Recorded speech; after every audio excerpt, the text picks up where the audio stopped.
Good evening. Got some more bowls to do a little rough turning on. They're freshly cut, so they're very wet. I need a piece of chalk. Not real big, so 7, 3.5-ish.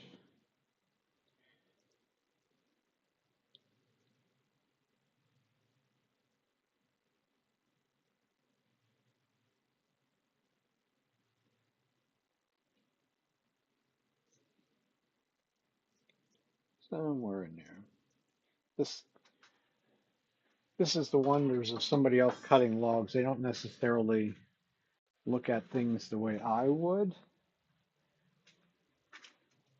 This log was like 15 inches long and about 8 inches in diameter.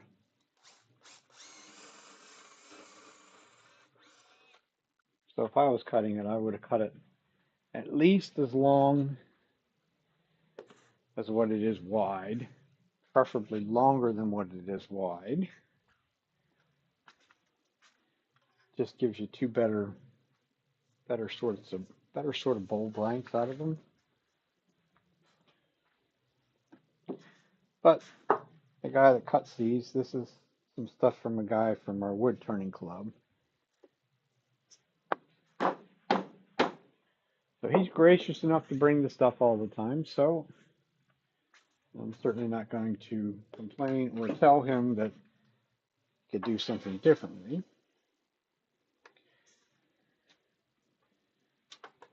Need to be back a little further. As normal, we're going to start out between centers. This way we can manipulate this log a bit more. We'll sort of eyeball the ends, see whether we're even close. Looks like we need to come that way a little bit. Just get rid of these corners out there. There's a prime reason as to why you always check by hand, rotate by hand. Because if I'd have turned that on, there would have been probably a good sized chunk come flying. So these are 1/2 inch bowl gouge. Pretty much my go-to bowl gouge. Probably could use the bigger ones on some of this stuff. Maybe make it a little quicker. But don't necessarily need it.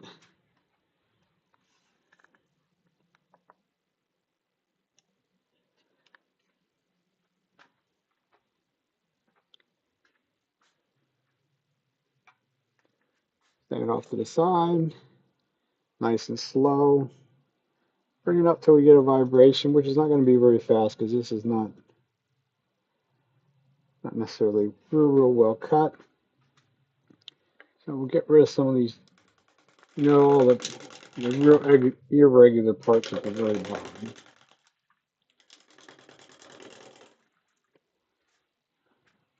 Look at the tool rest height too.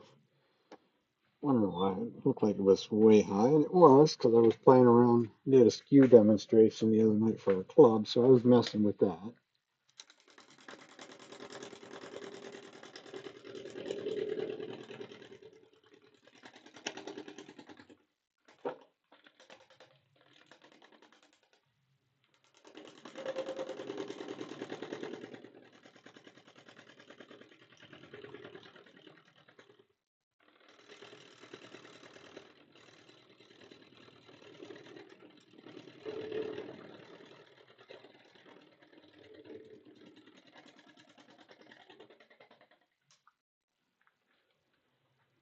We'll be moving the tool rest quite a bit when we first get started.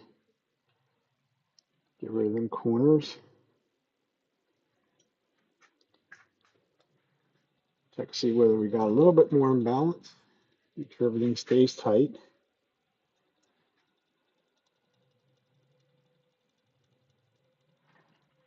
It's not going to let us go much faster than we are.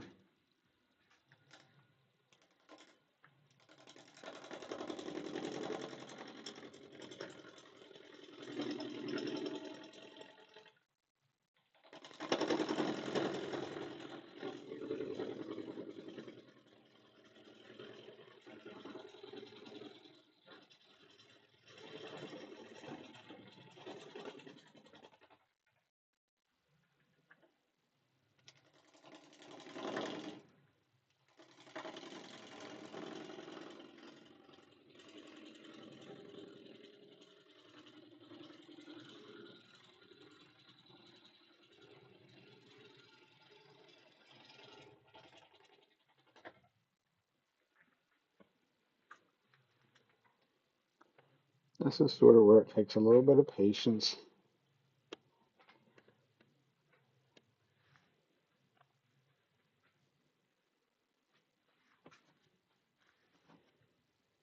This is probably going to be way too thick going that direction. Widen it out a bit.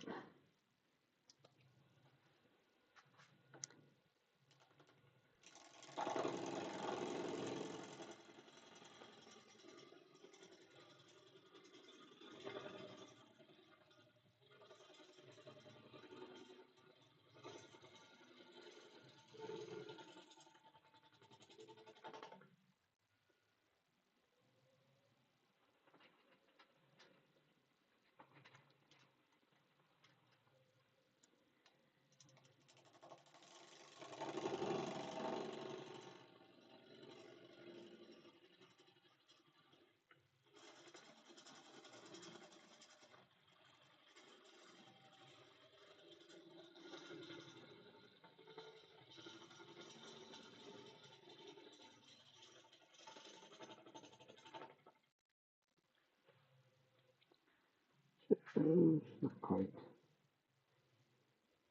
Salsa still has the pith in it, so that's going to, we're going to lose probably all that brown. These are going to be sort of plain and white, I do believe.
Now I should soon get it to be, it's round at the top. That's the important part.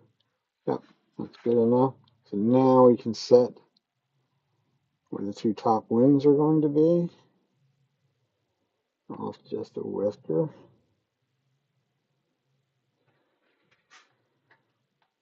It's going to go that way. A little bit. That's why there's no point in the live center too. This is way off. So that's going to need to come towards me that way.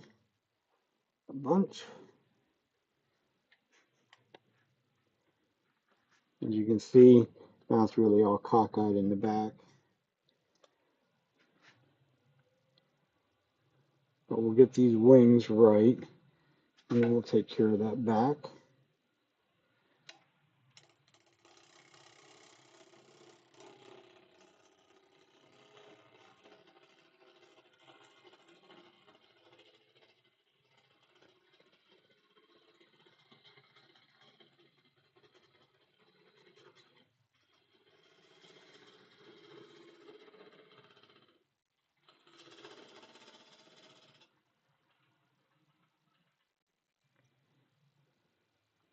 Can't get alarm when things start to shake, because it somewhere along the line we took something off of there to throw it out of balance.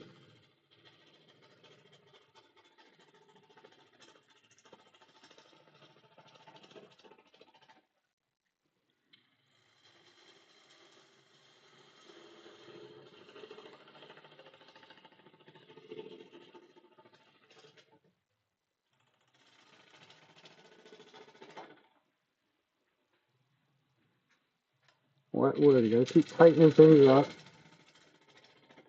Sort of spun a little bit on the drive center, which is kind of unusual, but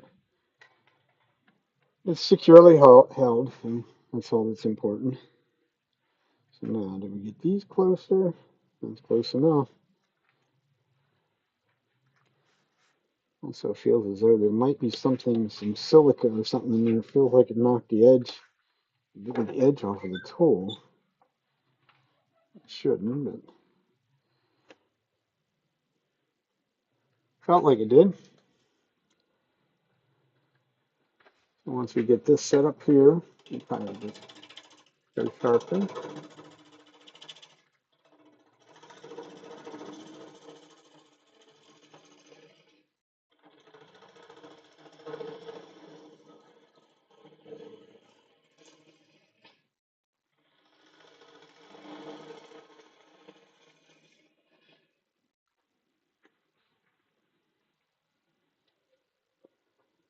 Lots of stopping and starting, check things out. There's a crack in there. There's still some of the pith, so we're going to have to go more than that. But I might as well get rid of the corner, and then we'll go from there.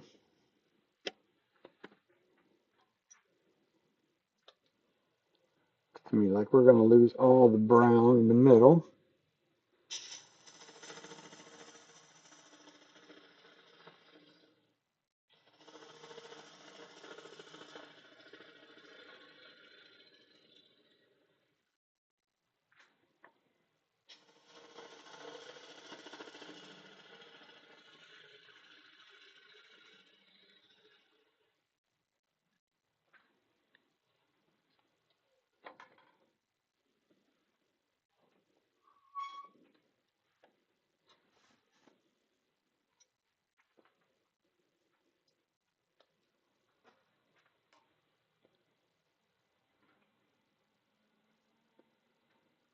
Now we're in balance, so we can run at whatever speed our little heart desires.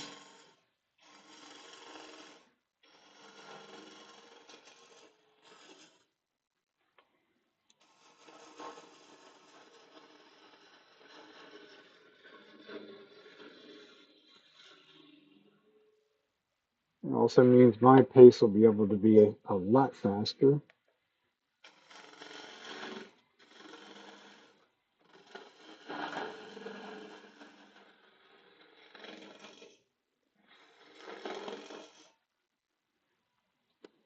Let's see if we got rid of everything we don't want.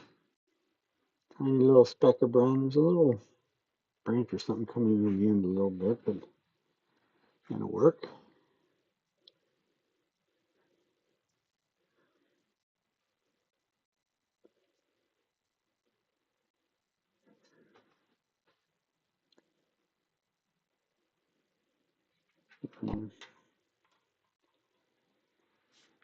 Let's see. It's going to be wet, so let's do a fairly good sized foot where we'll start with that anyhow.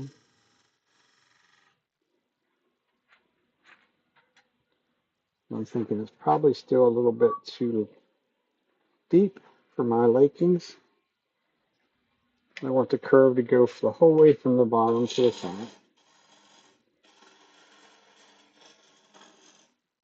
So there's our general idea where the turnip's going to be.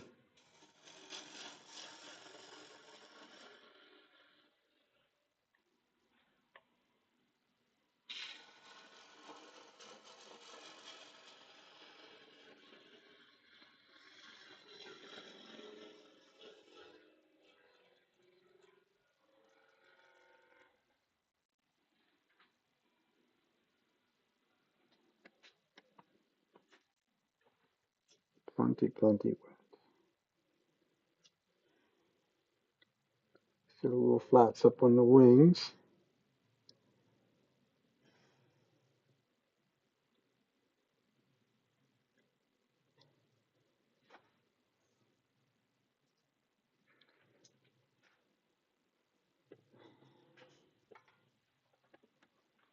I feel that it's still too deep.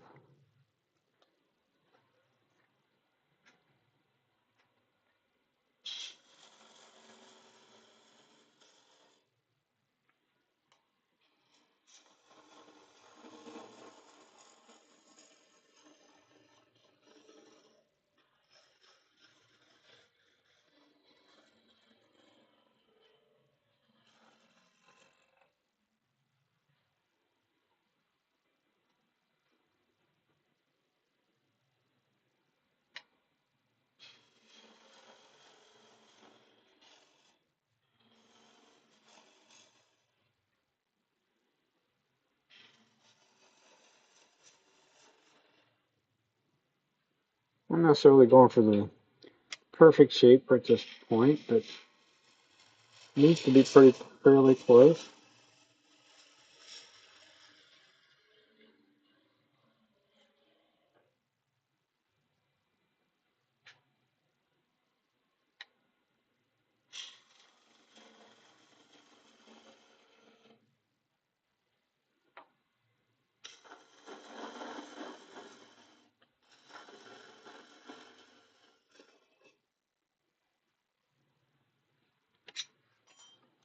And you get a clean pennant.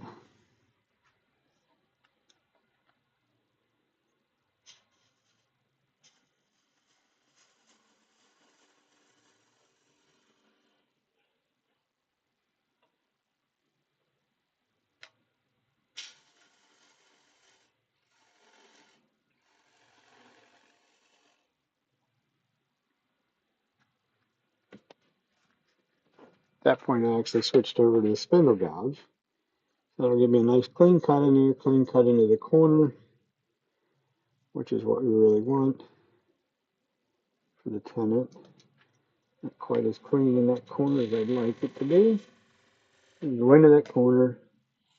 That's truly where it grabs at, is right in that very corner.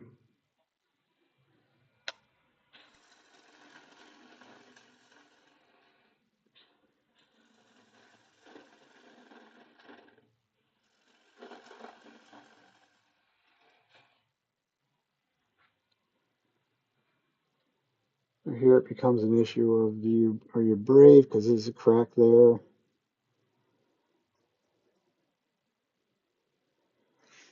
should be able to go in here a little ways.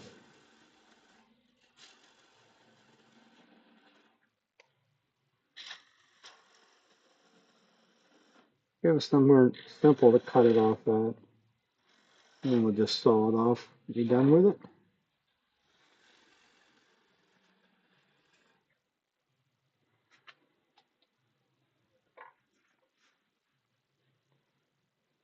Because it'll be way out of whack till it dries anyhow. So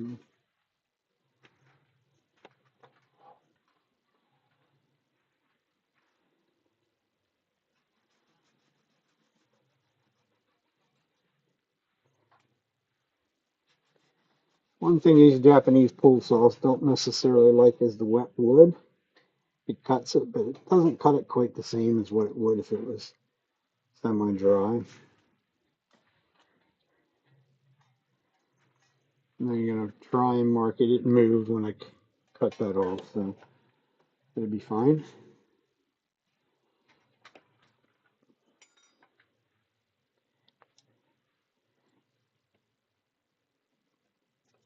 So I think since we have multiple ones of the same thing, I think we'll just take and do a couple of them, get a couple of them ready to hollow out at one time.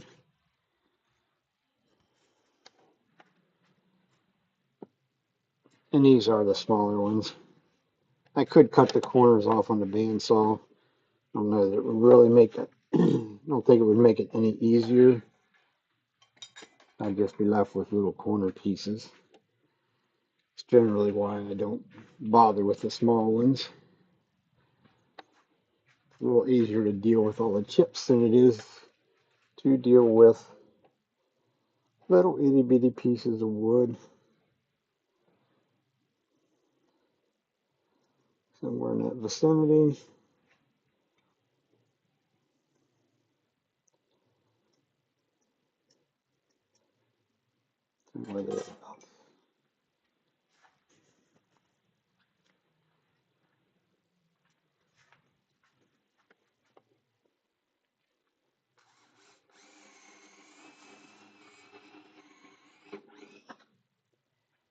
Always make sure I get through the bark, through all the cambium layer to get to solid material, so that I have a good bite.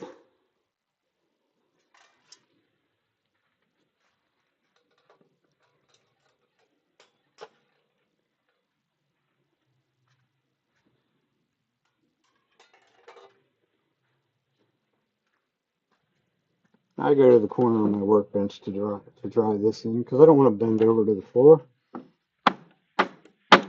Just somewhere nice and solid. Should basically be able to pick it up by the drive center and it not fall out.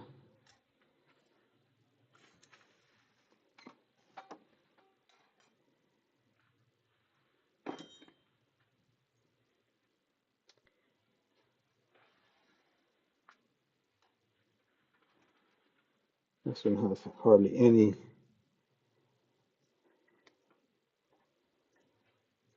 of the dark stuff in the middle.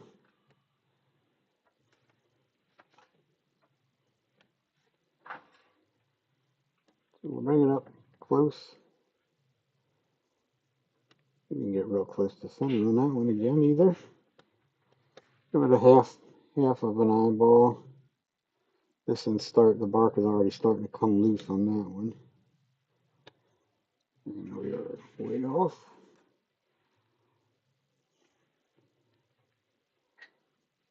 Give it a little adjustment. Spin by hand. I think we're going to get a 5/8 gouge out. If there's one that's already sharp, that's the case.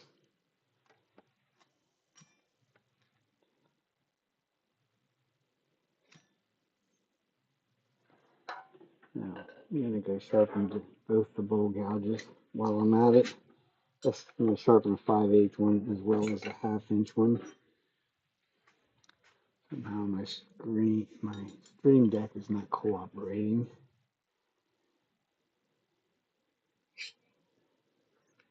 Could do it with a keyboard.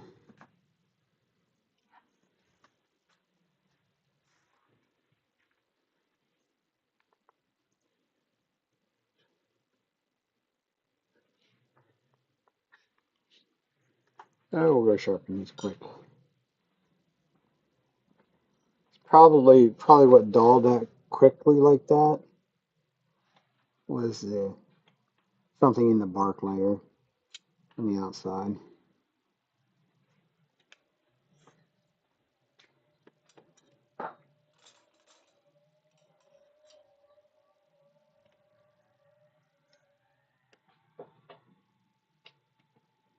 Everybody always asks the same question, how do you know when it's dull? I was having to push harder on it than what I should be, or want to be. It's a good indication that the edge is going the direction you don't want it to be, as in it's getting dull.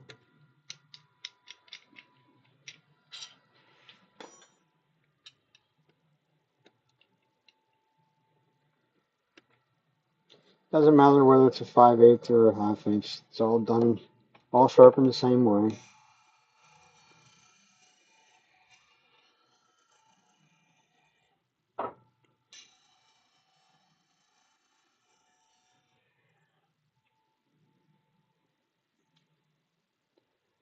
Just looking it over, make sure I get all the facets in the right direction.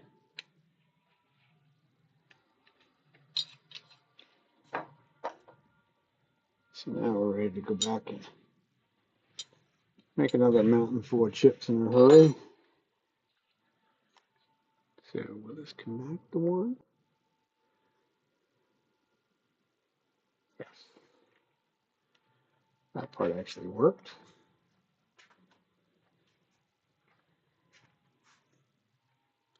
I haven't done any of this live streaming in a couple weeks, so like turn everything on, everything wants to do update this, update that. One of which was a stream deck, and not quite sure what took place with that.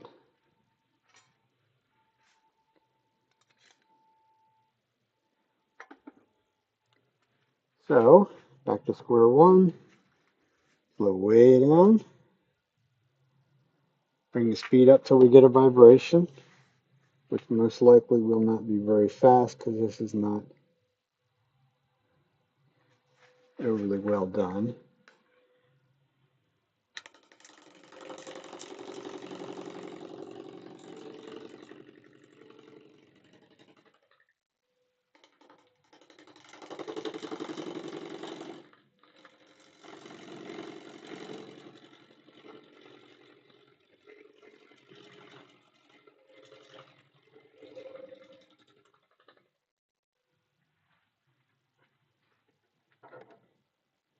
Won't take much of a cut the first time around to lose those corners.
Does make a pile of chips in a hurry though.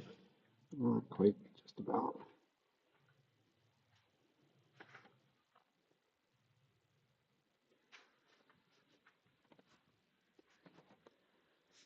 Okay, one more cut. Famous last word. One more cut.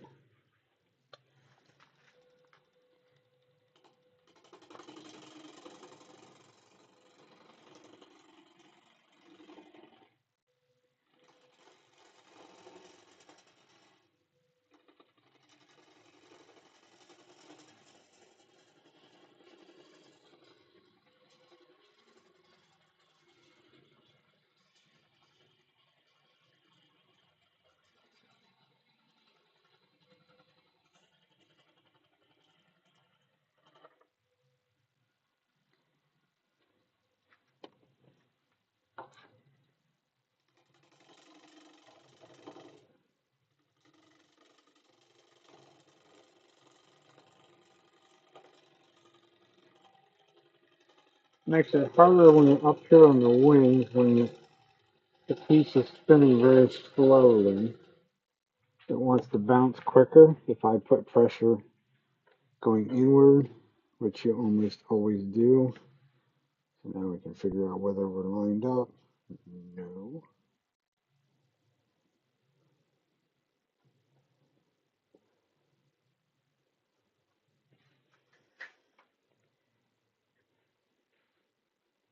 Move it over a little whisker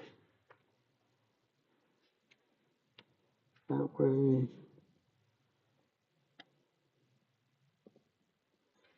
And probably while I'm at it, just move it 2 directions at one time. Maybe save me a step. Keyword is maybe. It's fairly well in balance. It's going to let me pick up the speed pretty quickly. Doesn't mean when I start cutting across there it isn't going to come out of balance, but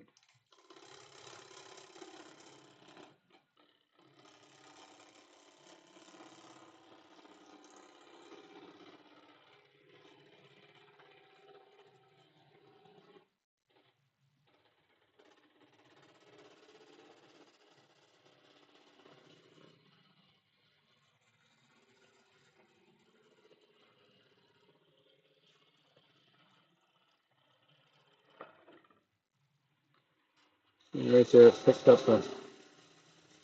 up a wobble.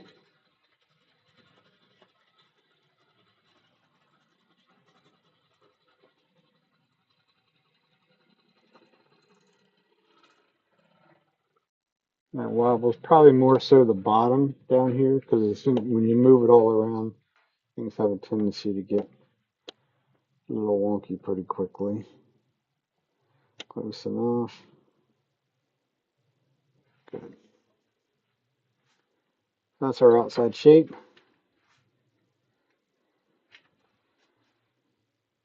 And I was going to switch back to the smaller gouge, but we'll just do it with the bigger one. At least start with the bigger one.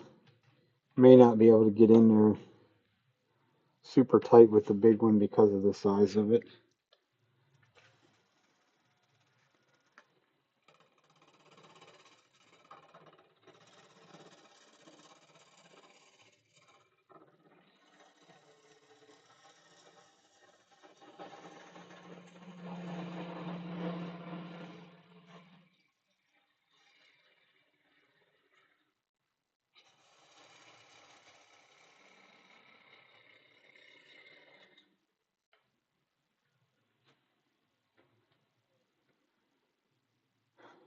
A little bit of brown. That brown also has cracks in it. And just like the other one, you might as no sense messing with it because it'll just crack more yet.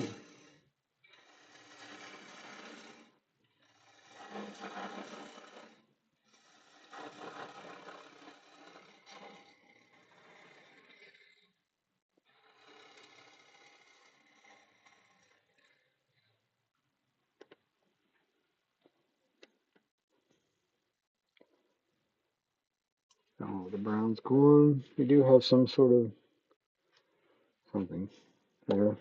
Tree branch maybe. A little bit of figure around it, but nothing to write home about for sure. It should already be thin enough this direction.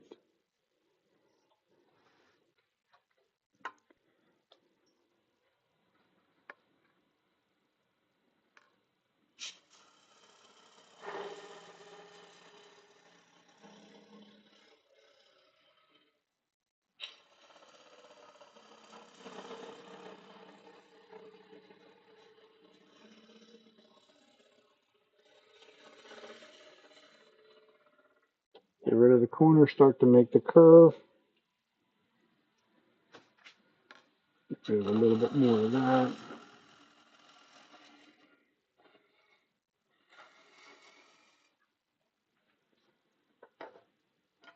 Give this a pennant idea.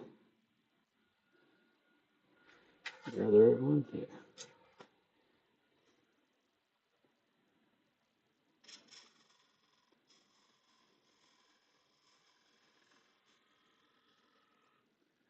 So I know where it's going to be.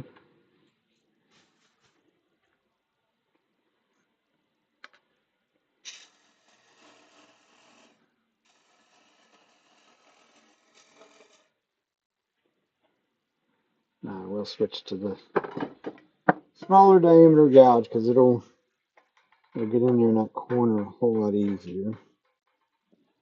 Things will sopping wet, which is how I like to turn them. I think so this is more fun. It's easier. Can make a bit of a mess doing it this way, but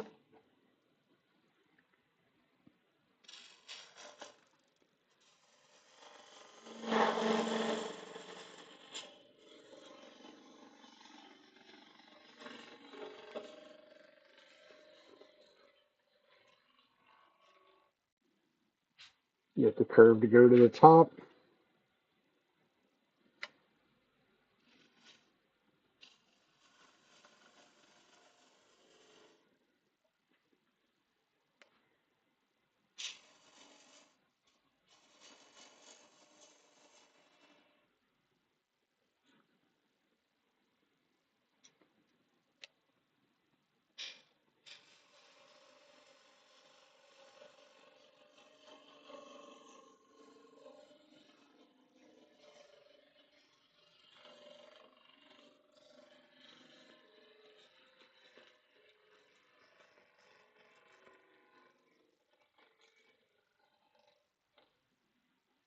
Whole way off the end.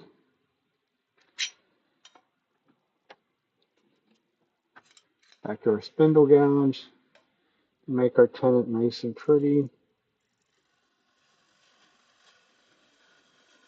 Light dovetail. There's a dovetailed chuck, so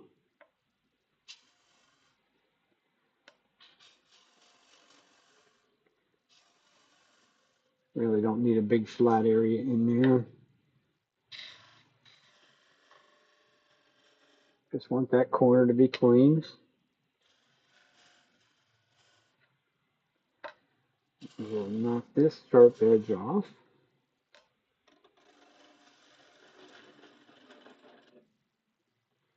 Remember whether this one had cracks in it or not. Doesn't look like it does. There's some sort of a dark streak. I was going to say the thing's cracking already, but it probably will. Right there's where it'll crack, if it does.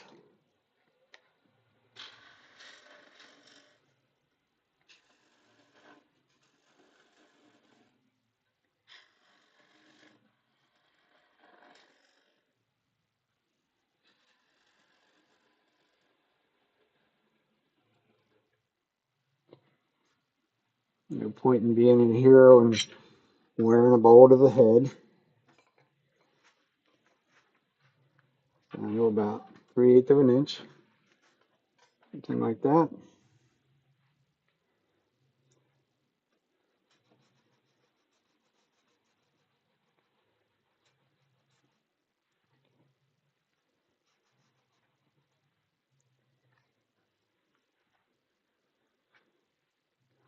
Make sure you clean the wet wood out of the teeth of the saw, or you'll have to be cleaning your saw.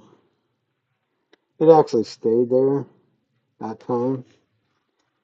If I wanted to, I could mark it a little bit. That'll make it just a tiny bit easier when we get to come back to them.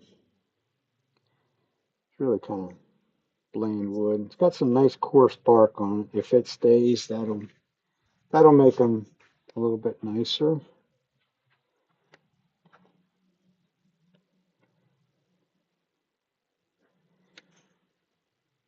So I have 4 of these to do. So we're just kind of we're not going to bounce back and forth. We're going to do all 4 on the outside. I'm going to do all 4 on the inside. Just to make life a little bit easier. A little bit more productive that way in some ways. So if we wanted to use our banjo, we could do that. Or just eyeball it. So this one's actually 9.5 inches wide.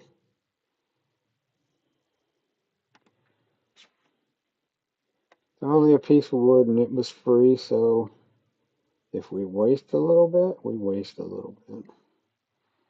That's the least bit concerned in that.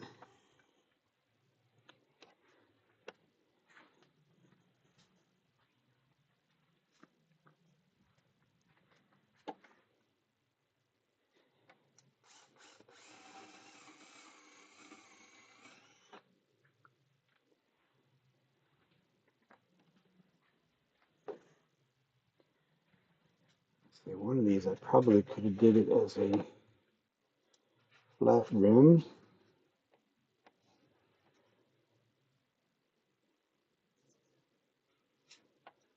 And if I was going to do that, that would have been the one. Guess not. We'll do them all natural edge. At least these here.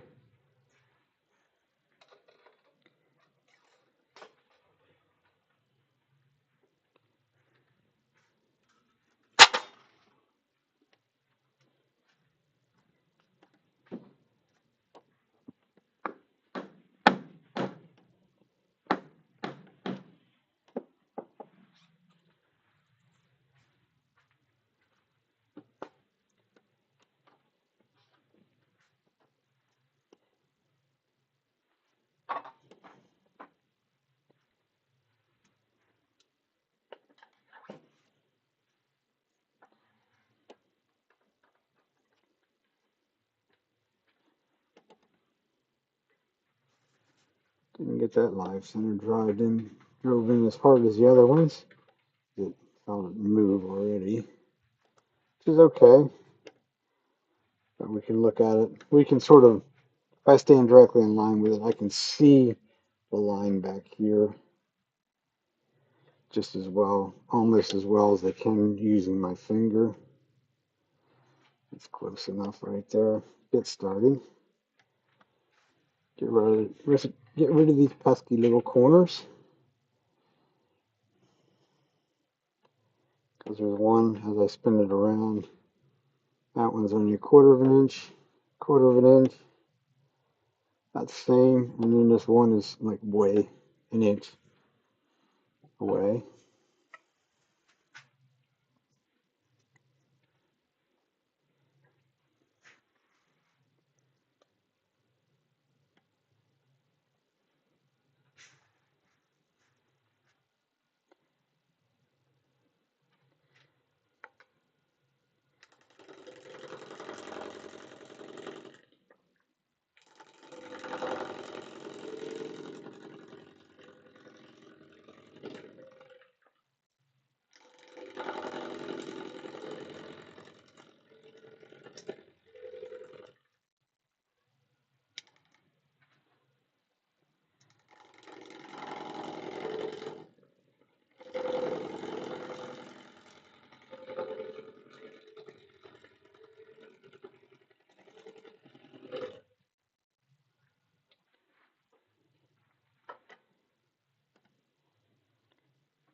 Of course, the latex paint's probably not helping. That could be part of what's knocking the edge off the tool too. Touching mark there. It might actually be half decent in that direction.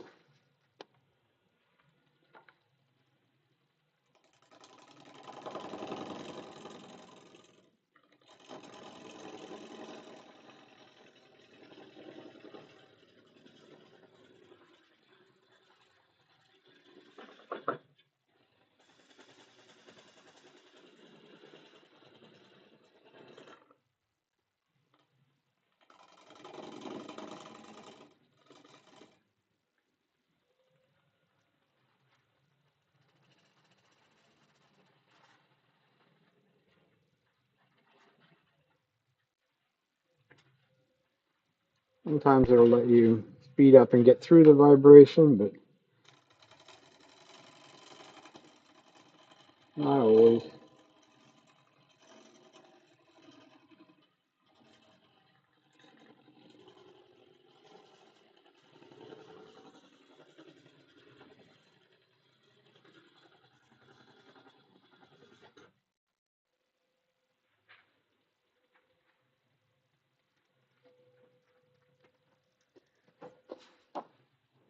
That's kind of the wonders of the two-step pulleys on these lathes. It's sitting on the high-speed pulley, so when you drop below 1,000 RPMs or somewhere thereabouts, they don't necessarily have the horsepower. Well, that wasn't the drive slipping. That's me actually slowing the motor down,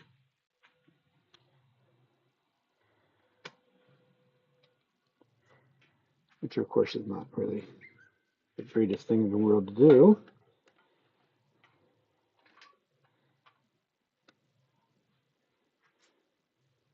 One little flat.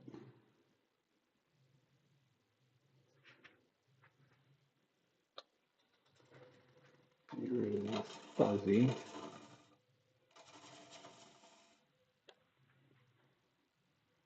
I don't like the distraction.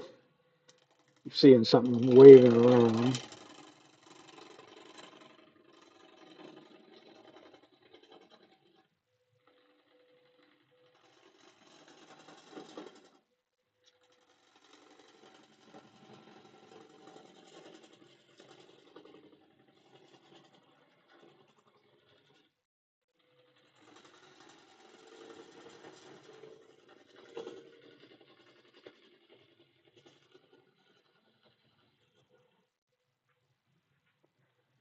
Most interested in whether I got it up there, there. So about that much.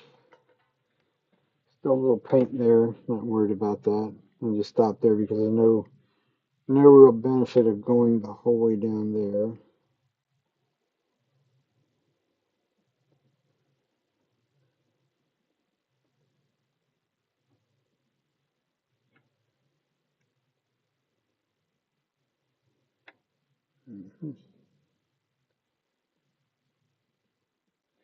Looks like that's a little bit off, but I don't.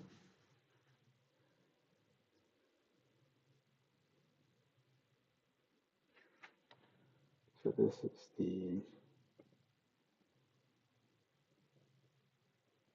lower side, so I will move it over just a little bit, just to try and keep them more even. I just think they're a little bit more aesthetically pleasing when they're even.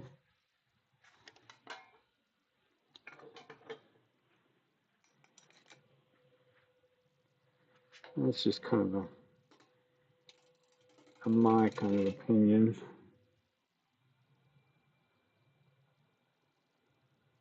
Most of the vibration of it.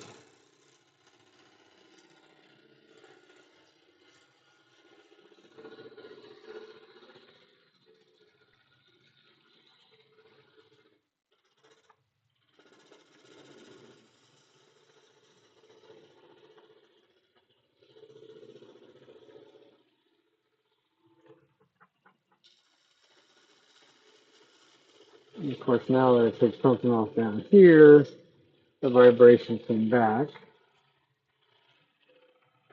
with a little bit of a vengeance, make the lathe shake.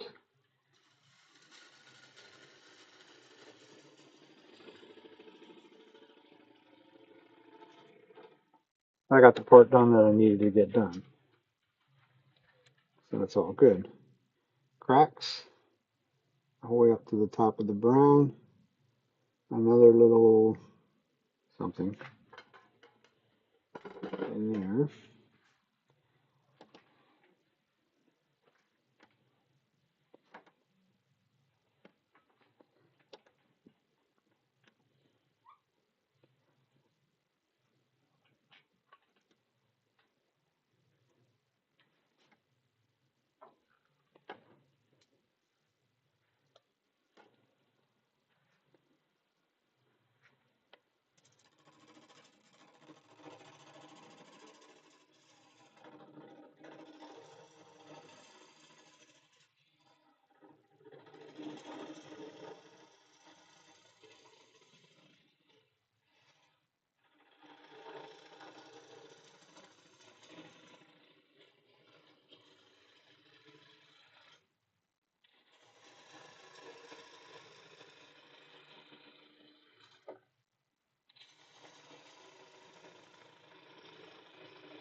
Get rid of a little corner wound there, even though I know I gotta take that down considerably.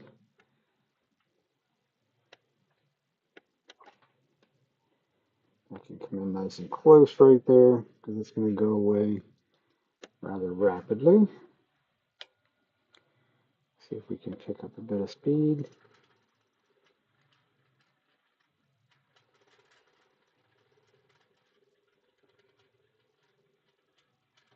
And let's leave it there for the moment.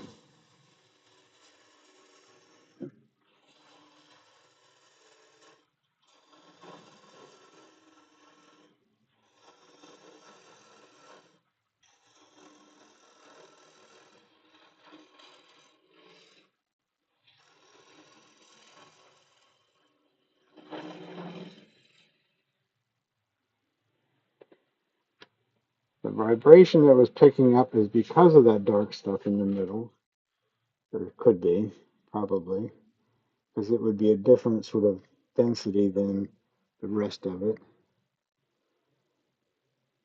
kind of an interesting black spot there.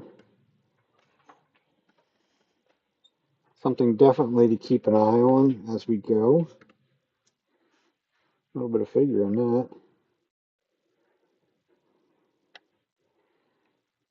It's actually probably some sort of a branch or something that went straight through. Maybe. I say definitely something to keep in mind. Because if that's the case and we get out here in this corner, this thing could actually come apart.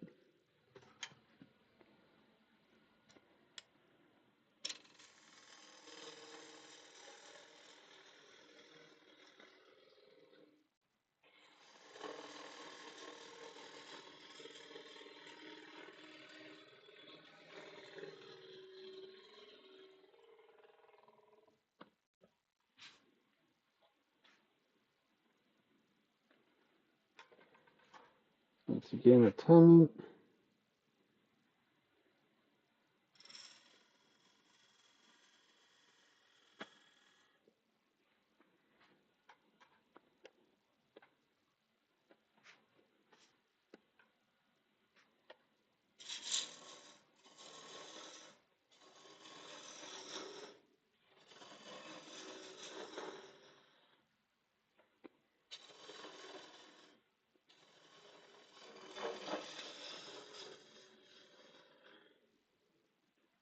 We can sort of use the non-bevel supported cut to do that right there. It's not going to cut cleanly, but it does actually cuts really terribly, usually. It did somewhere there. But it got rid of the waste wood for me rather quickly, which is what I was after.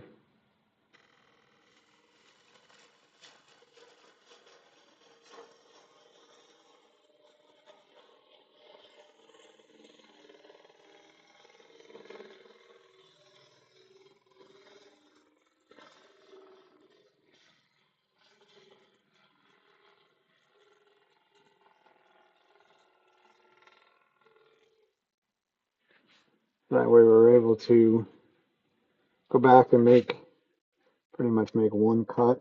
There's some little ripples in there, a little bit of this, a little bit of that. And all I'm after is the general shape of it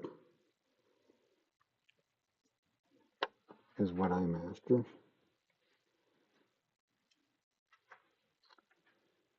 So from there we're gonna put our 10 back on, our 8 tenant.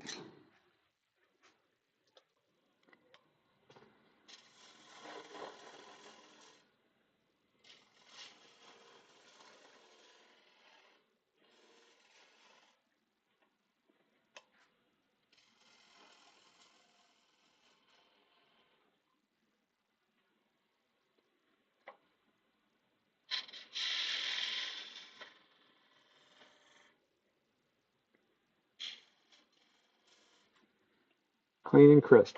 What we're looking for.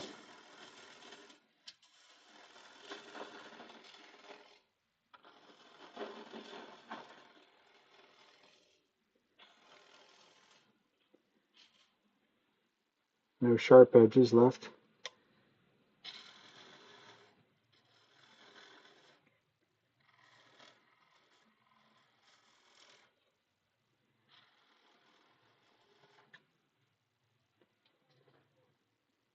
And it's just like the other one. There's some little hairline cracks that's running up through there. These little dark streaks, they're cracks. So it's where you don't get creative. You try and go too thin.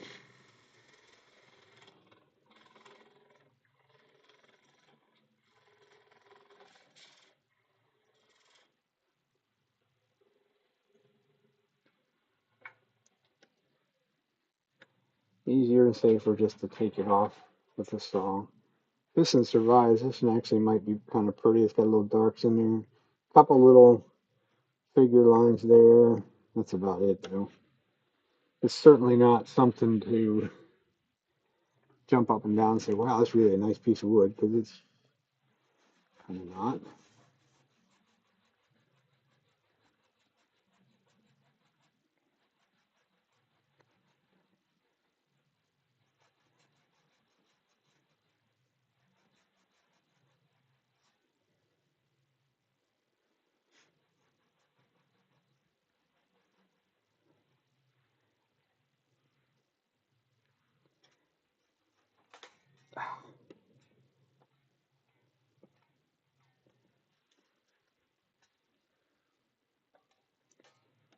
Kind of boring to do multiples of these, I guess, at one time, but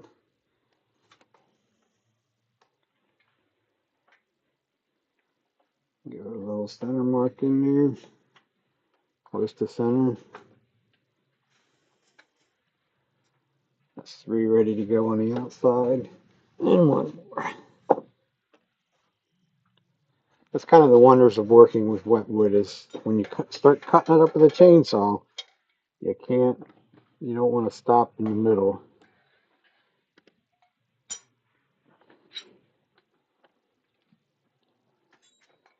Because if I was to take the ones that we already have done and say, well, I'm going to come back tomorrow on them or something like that, they'll generally will crack overnight. If you put them in a plastic bag or something, they may not.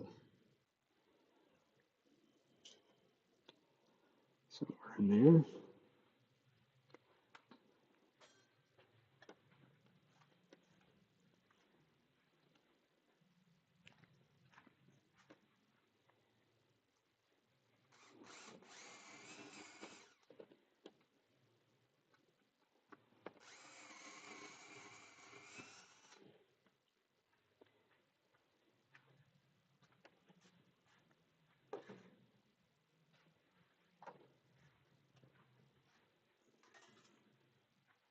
Gonna have to see, clean up some of the tips because they're getting a little deep.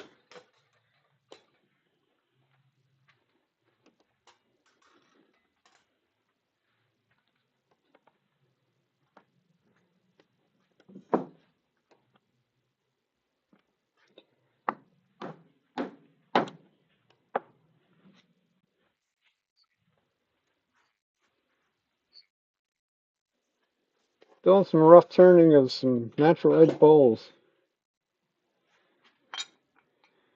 Green wood turning. As in this stuff was, I'm not sure when the tree came down.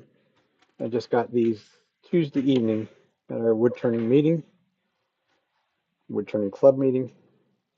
He said it was freshly cut, and the amount of water that's coming off of it, I'd say it is. So we'll rough turn them green, let them dry, and come back and turn them a second time, as probably most of my bowls are done this way. Did pretty good last time just eyeballing this, so let's do that again. That direction. No telling whether I cut straight on the chainsaw. Just like all the rest of them, the center is like a dark center part to them. And this one here has a crack right there. It runs up into about there. So we're definitely going to get rid of that amount off the bottom when we get there. That's got paint on that end, so I can't really see on that end. But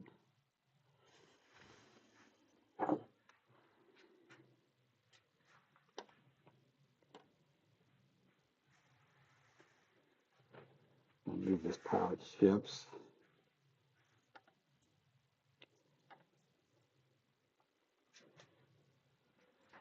Ooh, not that fast.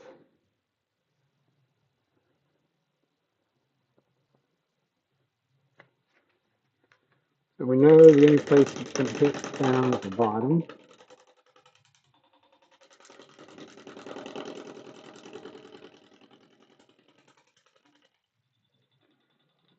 Sounds like there's something. It's just peeling it up a little bit. Never hurts to stop and check, that's for sure. Something don't sound right, good possibility that you have something else going on.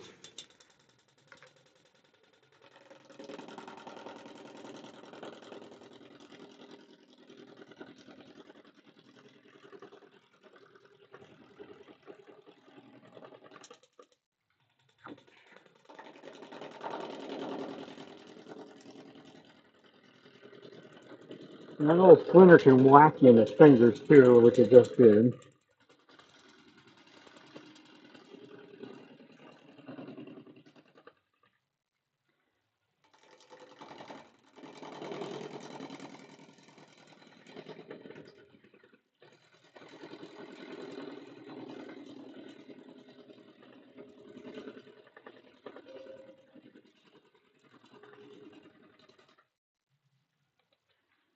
Lots of stopping and moving to get rid of these corners. Kind of being lazy. I didn't want to. If I go and cut these, just like the lathe, if I go and cut these on the bandsaw, it could save you a little bit of time. I'm left with all these little corners, which I do have somebody that takes them. But now I've cut wet wood on the bandsaw again, so that would have meant another piece of equipment tonight that I would have to clean so it doesn't rust.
Get rid of that little floppy piece. The distraction. And we're still not round, but chances are, might as well move it while I'm there, because I'm pretty sure that's what it's going to end up being. A square that big. That's probably off a little bit, but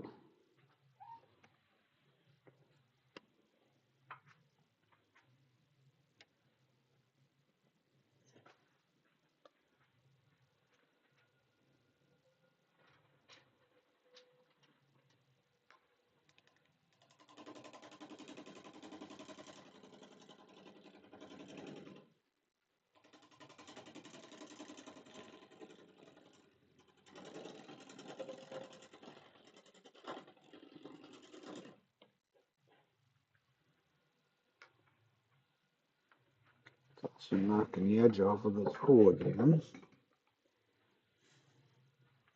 Something in the bark doesn't cooperate real well.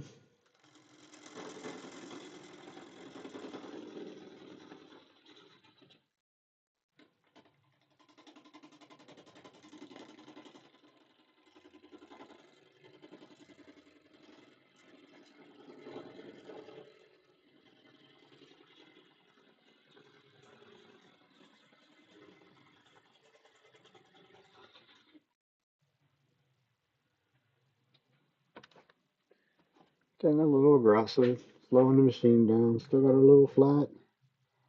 So that means these probably do not line up. Not even close.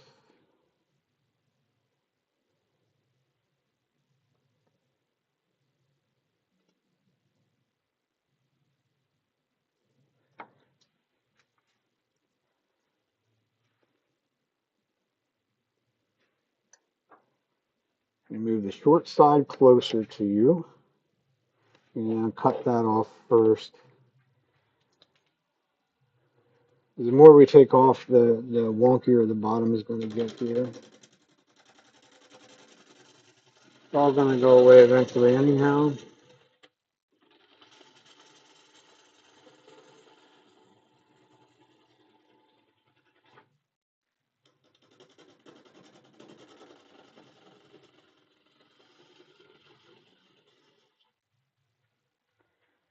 That's me pushing too hard. The belt's tight, so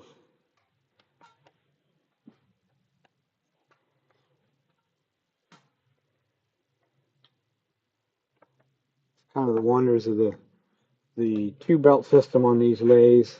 You get down to where it's slow. I'm only running about 700 RPMs right now. They lose power. The little mini lathes are even worse yet.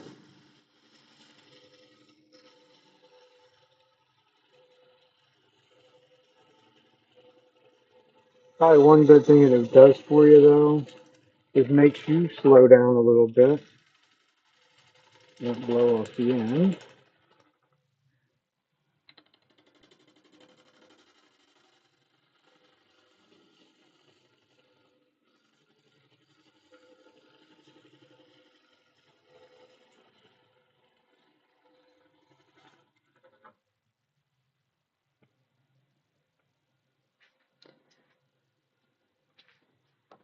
The tool resting a little bit.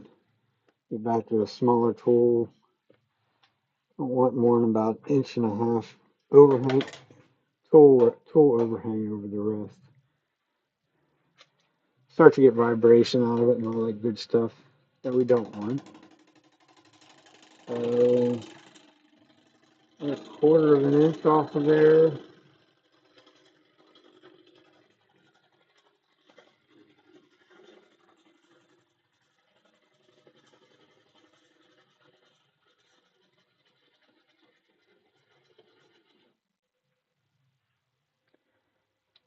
I'm really only interested in this part up here.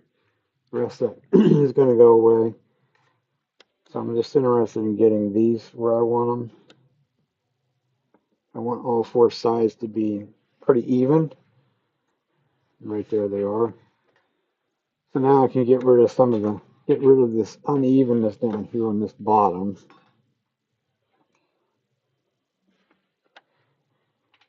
which is also where a lot of the vibrations coming from. First off, that black dark stuff in there is smaller on one side than it is the other, so that means it's out of balance usually. I mean, it's allowing me to sneak up a little bit as far as speed goes. Get rid of that.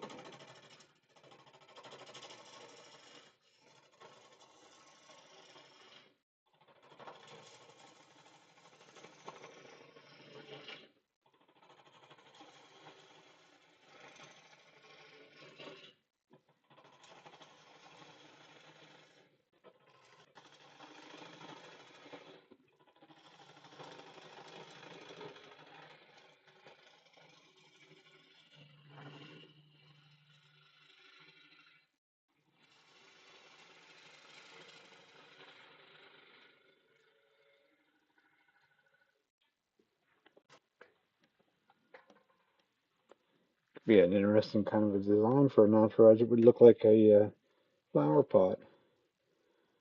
Not really what we're going after, but always a thought. What we're going after is to get rid of all the brown. Another one of them dark brown streaks in there.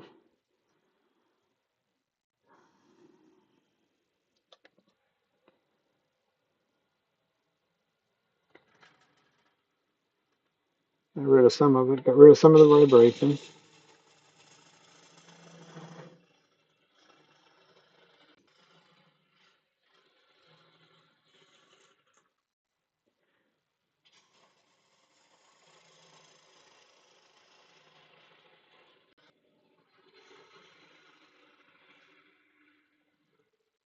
This is where it's really, to me, this is where it's really fun to do the wet wood like this.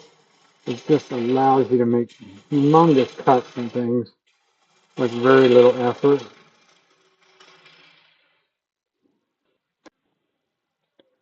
It is messy though, I will tell you that. Almost all of it. I gotta get rid of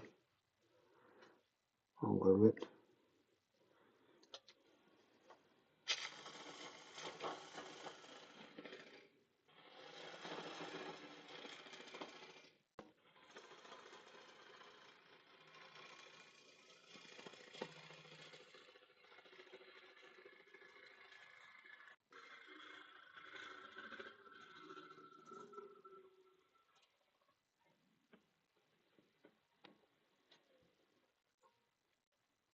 And that's it. That little dark spot's gonna stay there.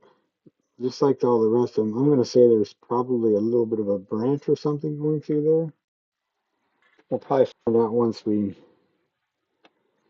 get them to the point of do the inside of them. And this is the last of them to do the outside. this point. I'm not going to take that down any further than what it is. So if I get closer, so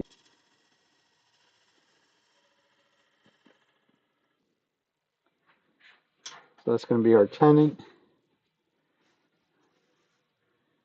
I don't think it'll really show anything more exciting. Yeah, it shows a little bit. Move that over a bit.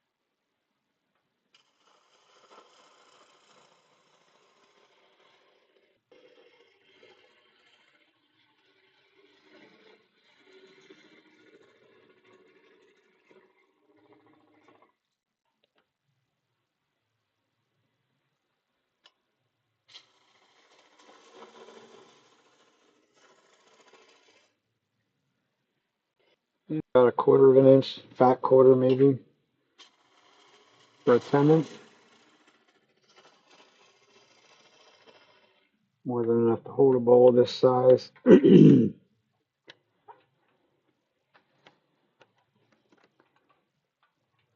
we can finish our shape. We're close, a little flat up there, a little flat there. It'll be about 1 or 2 cuts away from getting it right. One of the things when you go to, I don't try and try and teach these guys in the class because I don't have them starting this way.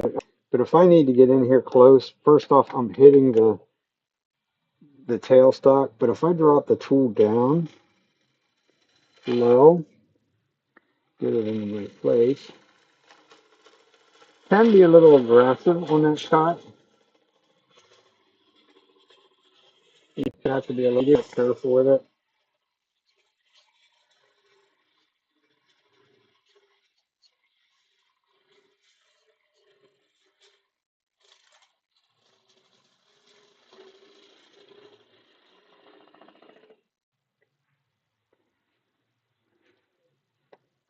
Not quite there. So I left some ridges in there, and we're not quite to the top.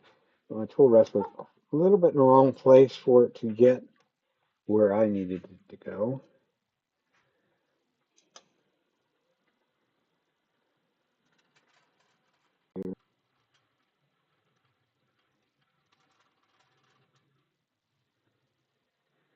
Just working on bringing the speed up a little bit because, come on,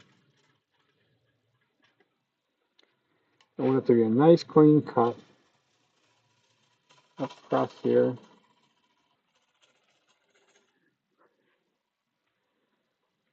Not really worried about it being totally clean. It is green, it's gonna dry out and all that good stuff. But like everything else, the more you practice something, the better you'll get at it.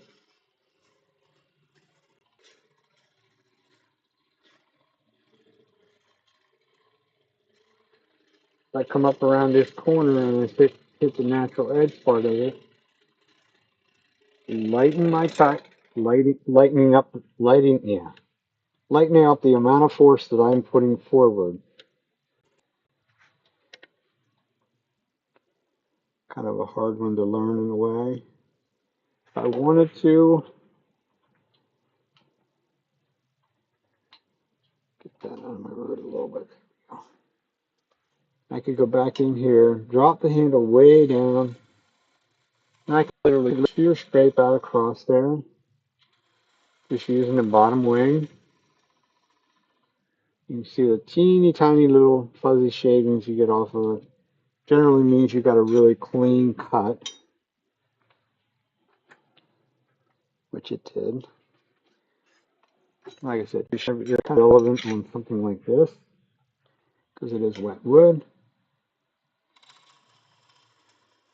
Spindle gouge to do the tenant. Nice clean, crisp corner in the bottom. Well, you'll see it come back in from the top, from the outside to the inside. And we'll again one way. And get rid of that little corner. Get rid of that little corner because that's a place for it to dry quicker than everywhere else. Another place for it to crack. That's on that. That's where that little bark doodad thing is.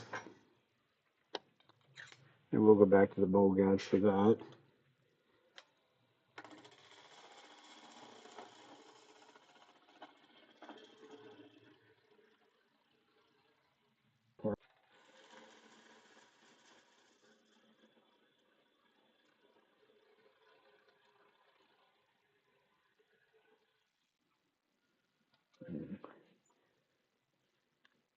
This one we were being a little bit braver on because there is cracks in there.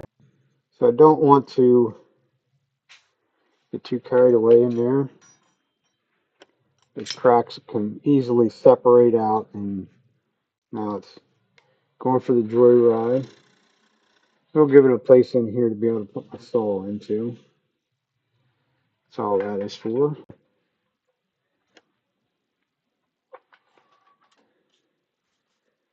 Now we'll saw it off, and we're ready to hollow out the inside of them, which will go quicker than the outside because all we're going to do is match the outside.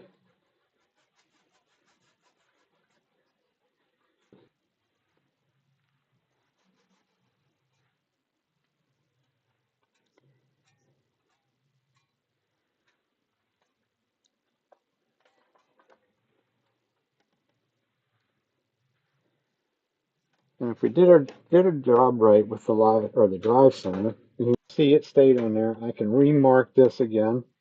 Not that it matters overly, because once this tenon dries, we can always come back here and use this oval shape to find something close to center.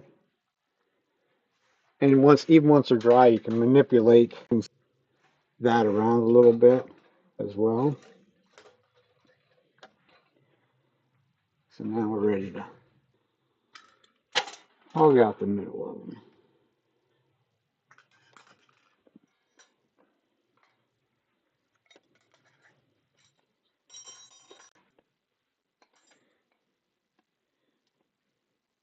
And off the back part of the bed before I slide the tailstock over it, especially with it being wet, has a tendency to stick to things up underneath. And we're going to use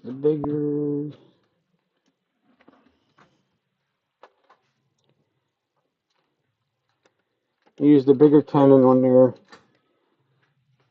kind of a why not in some ways. This could actually possibly, when it's done, could still be the foot of the piece.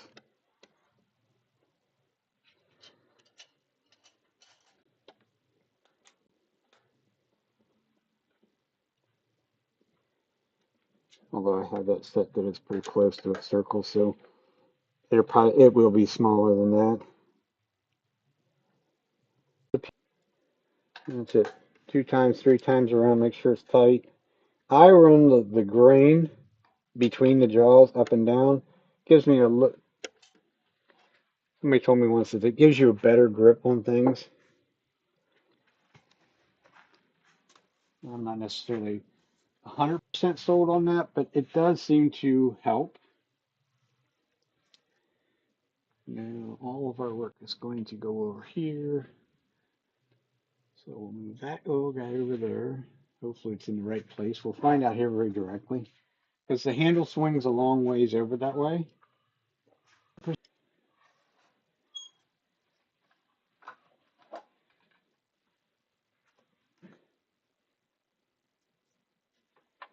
The question is, I should be able to use this one.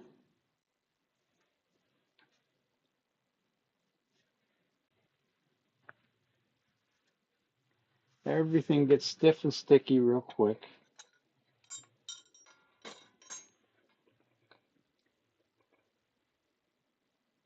Here's also where I will use two different gouges. I will use the 40 degree as well as the swept back gouge. Generally, I'll start out with a 40 in the middle. The 40 degree gouge will not allow you to turn this corner, for one. So I would have to go to another gouge anyhow.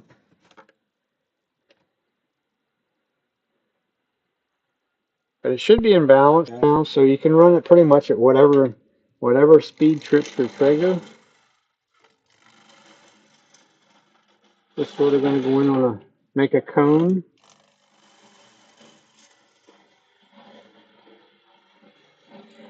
Don't want to go super deep right off the bat.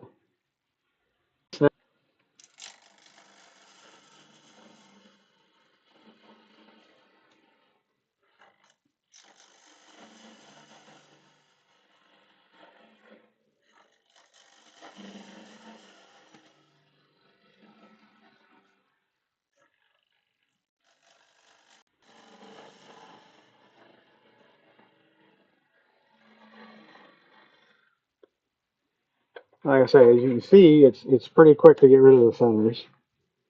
I will measure them because I want them to be very, very consistent thickness wise. So there's, we'll measure it once I get it set. That's probably about an inch, somewhere thereabouts. I set my divider so it's not tight in there. I have, I don't know, 1/16 of an inch on the outside.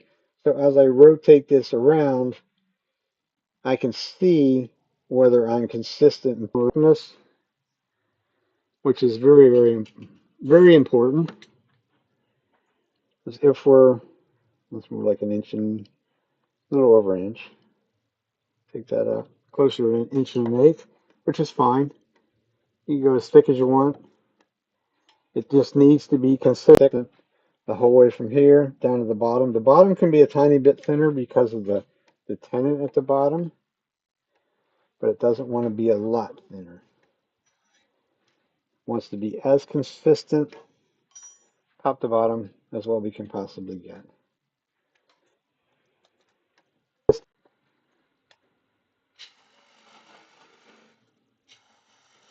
Now and go back the other way.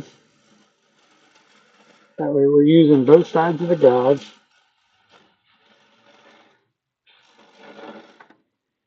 Get rid of the center again. Now we'll go down.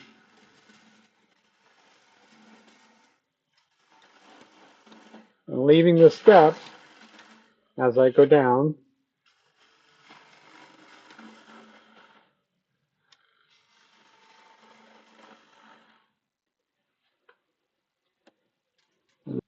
You only go down, I only go down maybe an inch and a half at a time, something like that.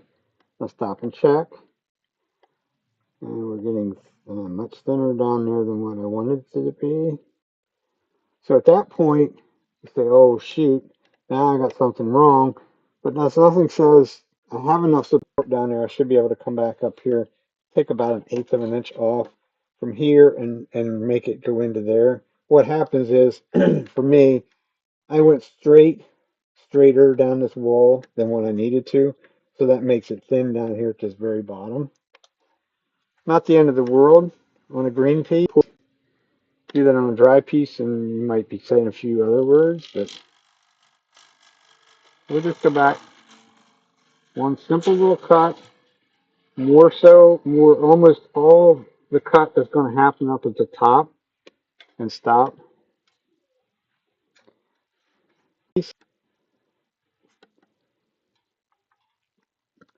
Reset the calipers.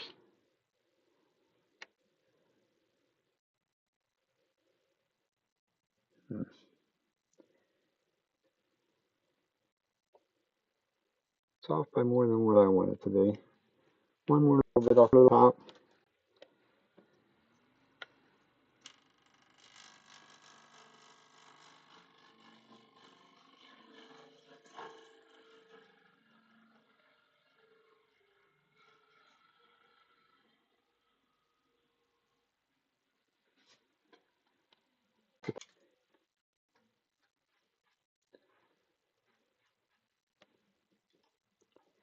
So now we're down to more like 3/4 of an inch for wall thickness. That's better. We're going to live with it at that. Now we have some choices. We can just go back to our swept back bowl gouge for that. Not sure whether there's enough edge left on there to do the work on this one. No.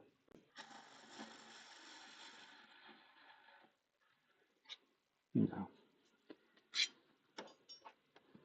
So we have another choice and a different tool. Shut that off. You can use the bottom bowl gouge, bottom feeder, some people call them.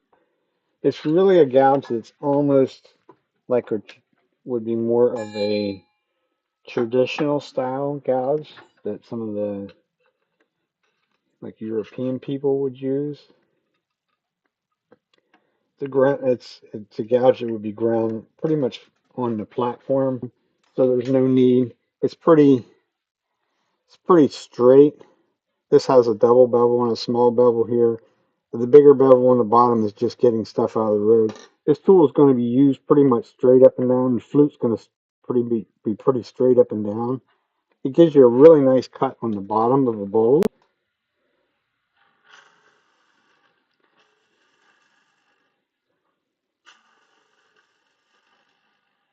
Which is where those people that are the advocates of that 40, they want to call them 40/40 gouge. And you have to have something to do the bottom. So that means you would have to have two gouges to do the balls.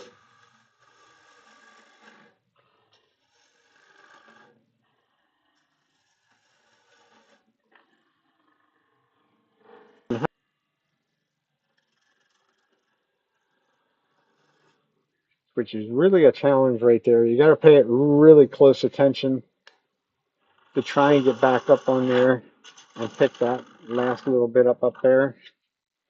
Let's see, my tool rest is a little low, maybe.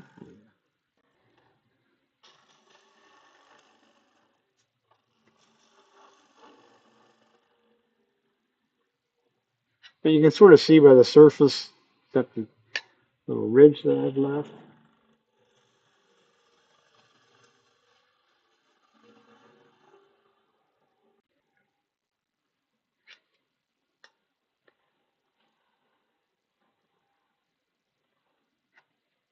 I'm not going to mess with the middle.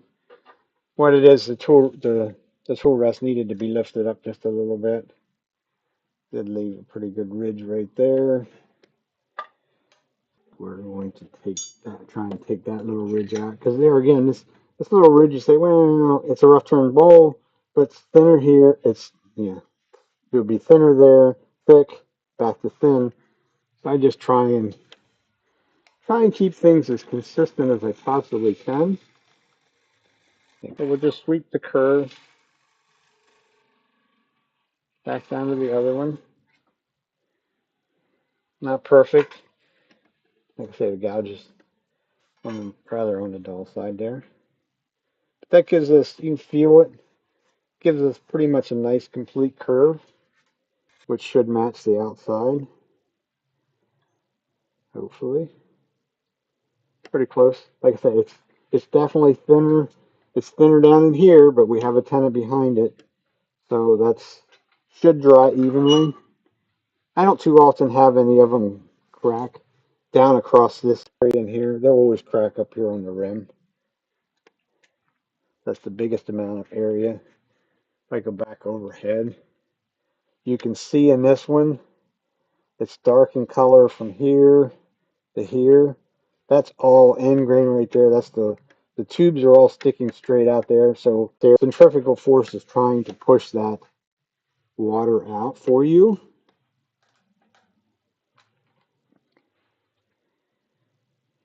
That's one.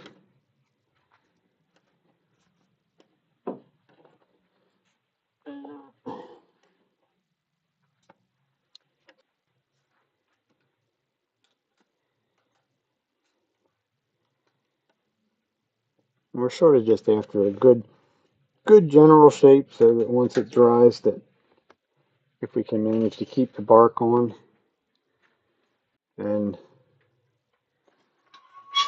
that'll be nice.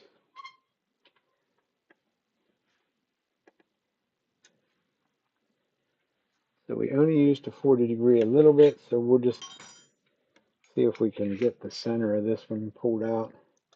Once again, different piece, slow down, bring the speed back up to what you want or what you're comfortable with.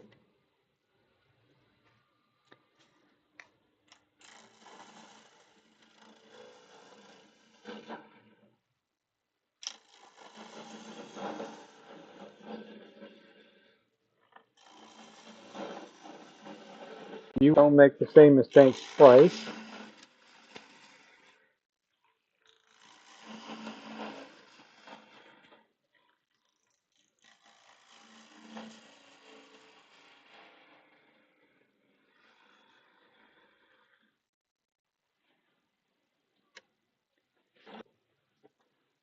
And what I do with them, I put my right hip is literally up against the bed raise so that I can look with my left eye on that side, my right eye on that side. As it's spinning, you can pretty much gauge the thickness as you go, especially when you do a couple hundred of these. Get rather good at it. Like there, that's what we were looking for the first time. I don't need to do anything. That's right on the money. It's thick enough. I don't necessarily measure them, so it's just over an inch thick, or right about an inch, which is where I would like it to be.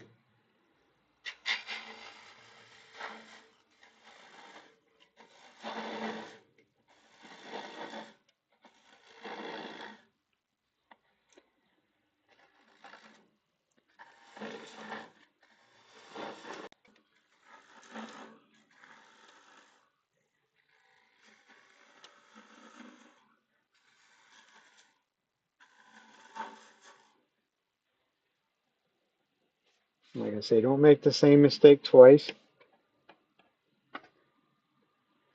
Probably will have to come back up to that. Raise the tool rest just a shade. They do make these bottom bowl gouges in multiple different sizes. I have a 1/2 inch, a 5/8, and actually even have a 3/4. The 3/4 is kind of a big monstrous thing. One of them, one of them moments you say, well, you know, like to have one, and you buy it, and it's like this thing is such a beast. And I don't normally. It'll come into play when you get some really big wood. They're gonna maybe do like 15, 16-inch bowls. I don't do that many of them. By virtue of it's really sort of hard to get that kind of size of wood.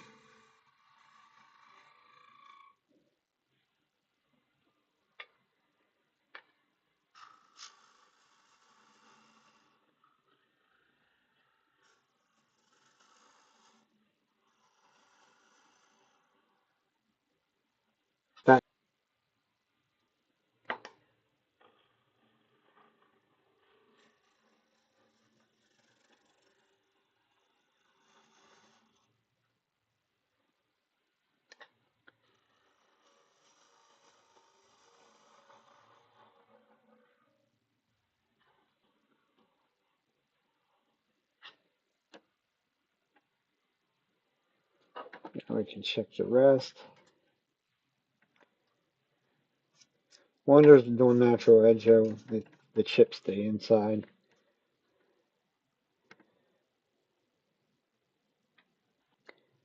That's more what we wanted. Very consistent. I could probably take a little bit more out down there because we know there's more material on the other side of that right there. And the more you work with these type of gouges, the better, the more comfortable you get using it.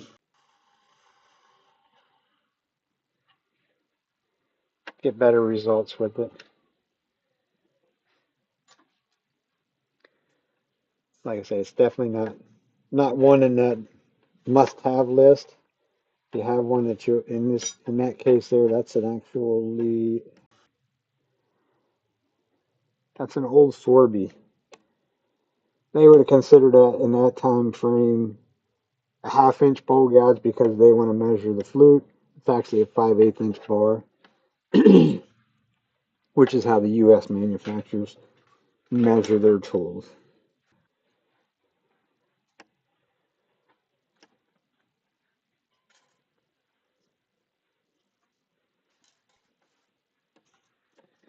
So we're nice and consistent. These will, once I get all four of them done, I'll put the date, what they are. They'll go in a paper bag, probably two of them per bag, maybe, most likely.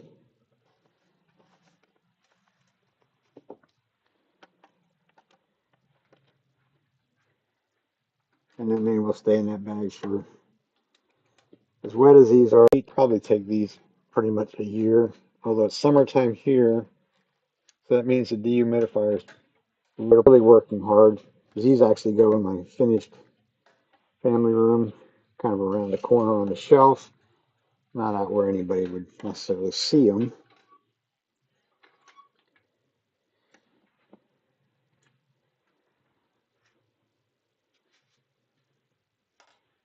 Really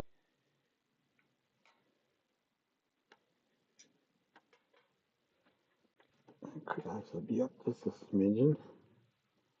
Don't want the tool to run downhill at any given time. Once again, we change something, we slow way down. Little bit of a vibration right there. We should be able to actually go faster and go through the vibration and get it up to where it's, for me, more productive.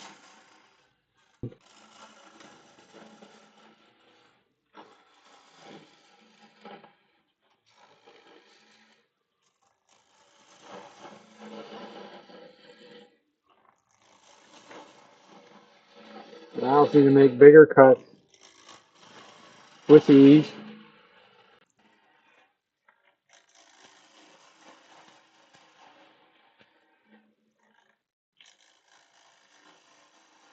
As I get closer to the outside of where I want to be, then I start to make it a little bit straighter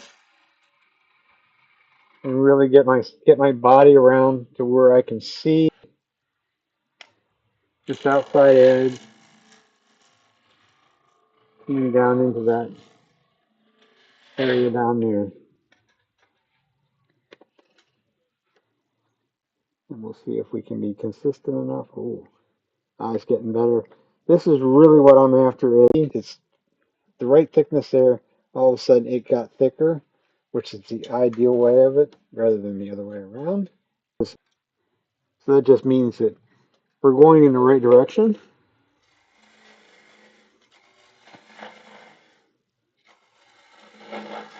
Get rid of a little bit more material in here just so that I can go down a little bit further. Pick up the cut up here. You needed that 16th of an inch there.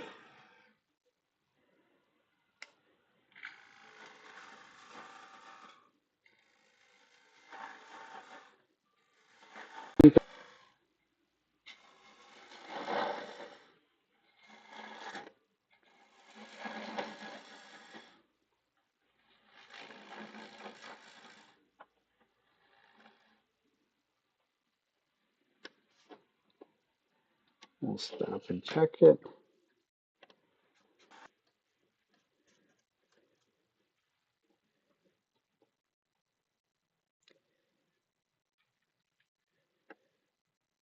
Close. We're getting a little bit thicker down in here. Like I say, it's better off to be a little more than certainly than less.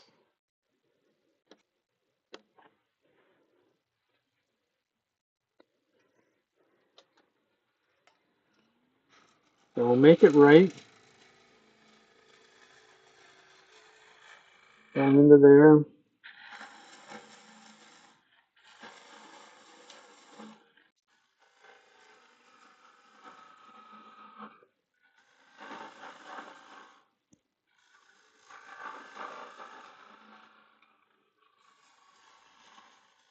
You can hear that little bit of chattering sound.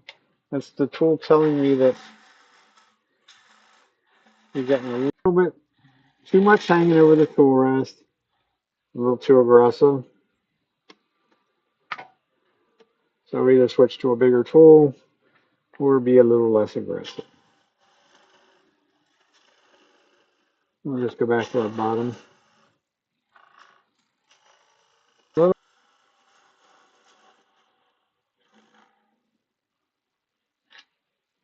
And we need these tips out of the road. You can use the back of the gouge to go up across there. Just don't reach your fingers in there. Could be a very short bad day.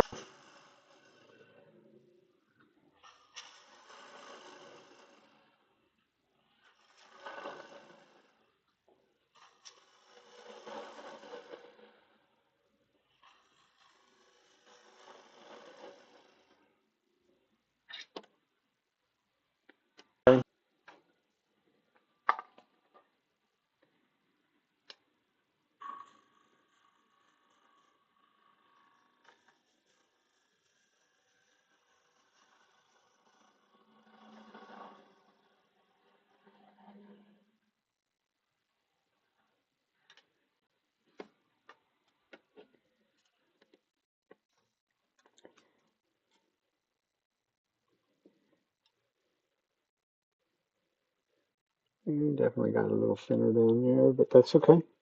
There's more to dry down there. As usual, we left a little bit of a ridge in between. I think I will take that little bit of a ridge out of there.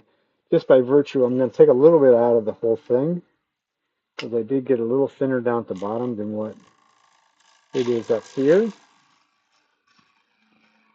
So another 16th of an inch or so. And we'll feather it down into there, into nothingness. And that'll be good. Good enough.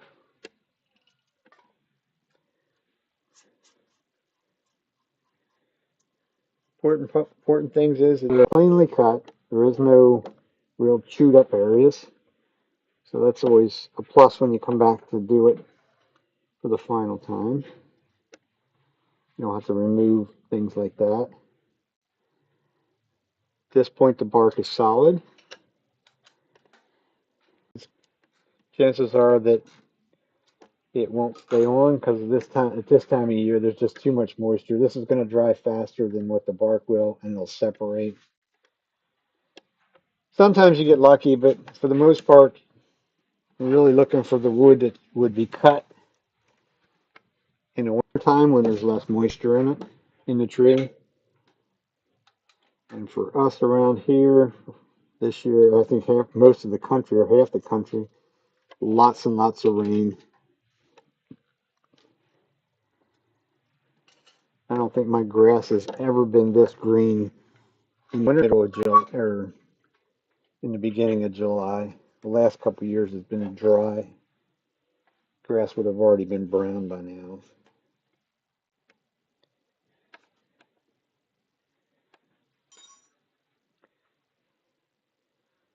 Let's see if we can get one more out of that.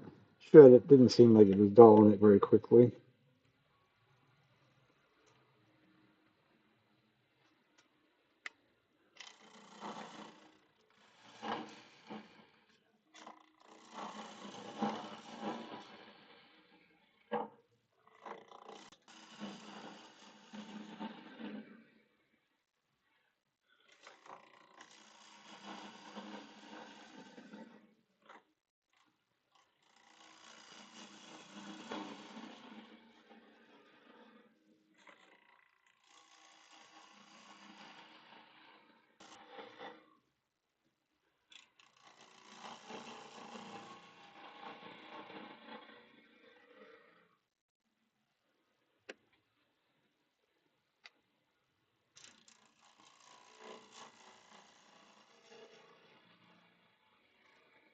Get my body around there where it belongs, and then I'll be able to see better. If I can look on these wings straight on, straight in this fashion over here, it does a much better job for you. At least I think it does. So we got a little bit fatter as we went down to that edge. Just really pretty much just what we're looking for. Go back, go the other way.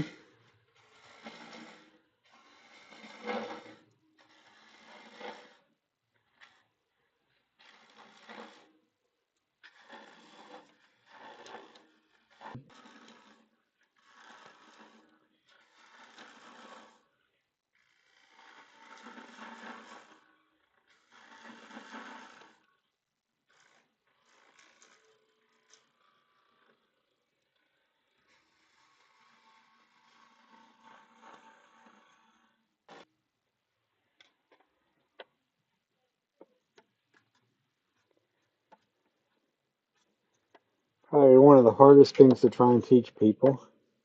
At least I haven't figured out a solid method to it anyhow, put it that way. A little fattening up down at the bottom is to look over here while we're cutting. You need to, I mean, you can see what almost need to see what you're doing over here as far as the gouge goes. To pick up the cut here, I can lean over a little bit, but after that, I don't need to see what this end's doing because it shows me over here how it's cutting, what it's cutting.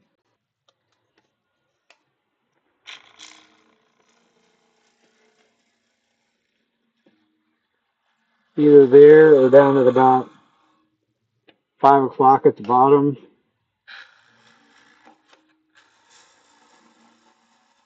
Depending on how tall you are.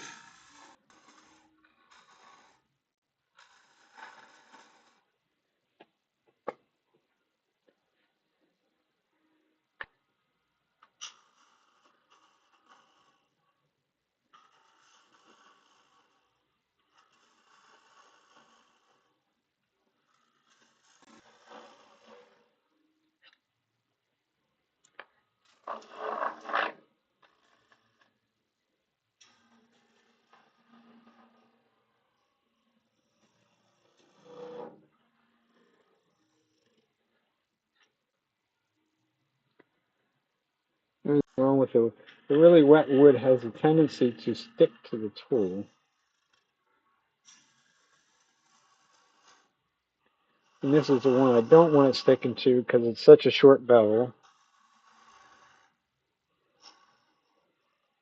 And we need to go right straight across center. We've left a nice ridge in there, I can see it.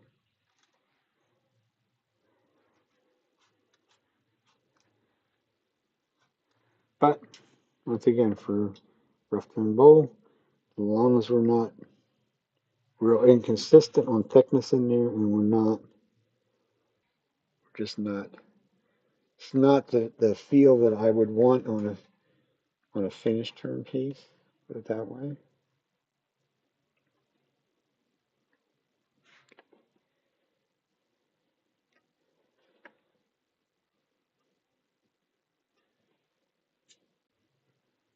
I can get all the gunk off of it.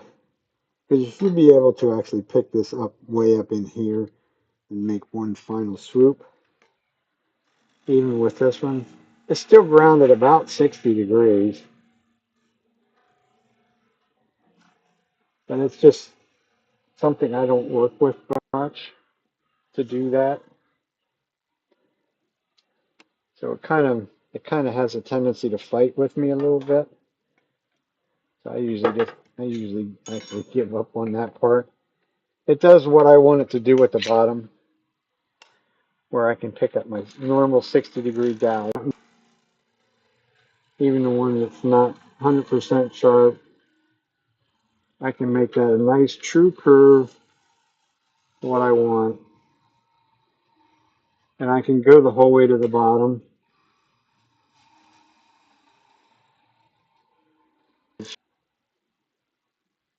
As long as I'm making a nice little, not worry with that, nice little light cut, or go to this is the 1/2 inch one. You can go to a 5/8 gouge for that one last cut in there. Left a little dimple on the bottom, but that's irrelevant. Even if this was a finished piece, I'd rather leave that little dimple sticking up than a divot down in there. That little bump sticking up there would go away very, very quickly, sanding wise. That's like 10 seconds worth of sanding versus you could play with something like that for the next 5 or 10 minutes and still not end up with what you want. So there is an area of sort of leave well enough alone. Other than the mountain of cleanup that we got to do, that's pretty much going to be it turning wise. So that's little guys in about 2 hours, or 2 hours and a couple of minutes. So that's kind of productive. Go back to the overhead. Oh, yeah. I know why that's like that. That's what you call water on that lens. Yeah, there's water dripping off of it. So that's another thing that's going to need cleaned a little bit. This is not a real great shape on this one, but the reason I say that, if I hold it up that, like that, you can see this is a little bit too much of an abrupt curve here, at least in my opinion. But we have enough material on this that once it dries, I'll be able to correct that and make it probably a smaller foot, a little bit smaller foot or something like that, and correct that a little bit on the final shape.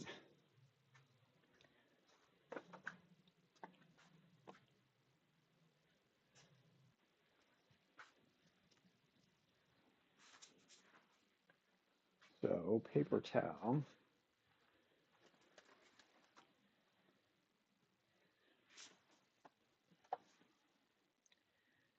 Should have moved the camera a little bit further over. I forgot about that fact.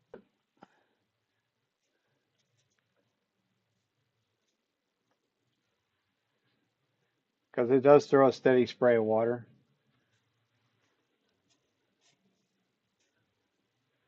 Not that the camera lens didn't need clean, but it didn't necessarily need clean with dirty water.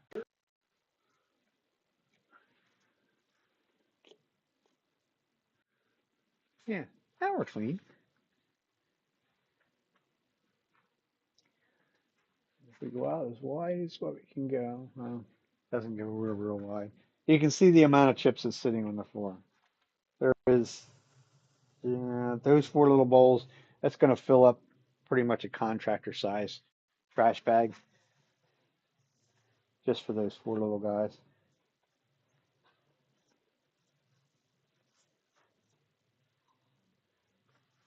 Other than that, that's going to be it for this evening. Anybody have any questions, comments? Otherwise, we're gonna get off the stream because nobody wants to watch me scoop up scoops full of chips, put in a bag. That is kind of one of the, I don't know if you want to call it a downfall of working with the wet wood, because I will have to clean the bedways as well. At least make sure they're completely dry, or they will rust in a hurry. The tools don't do too bad. The tools generally just get wiped off a little bit. They don't. They won't. They're a high quality steel, so they won't rust as quick as some of the other stuff might or would.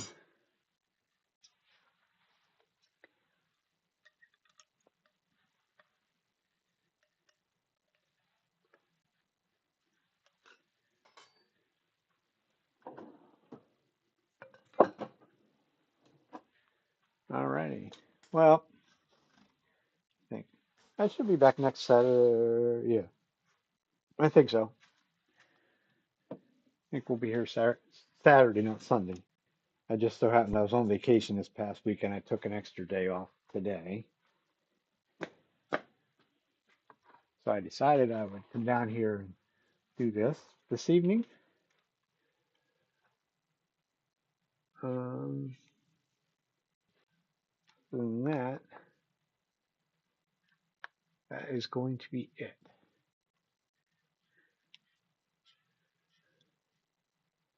So until next week, everybody have fun, stay out of trouble. We'll see you then.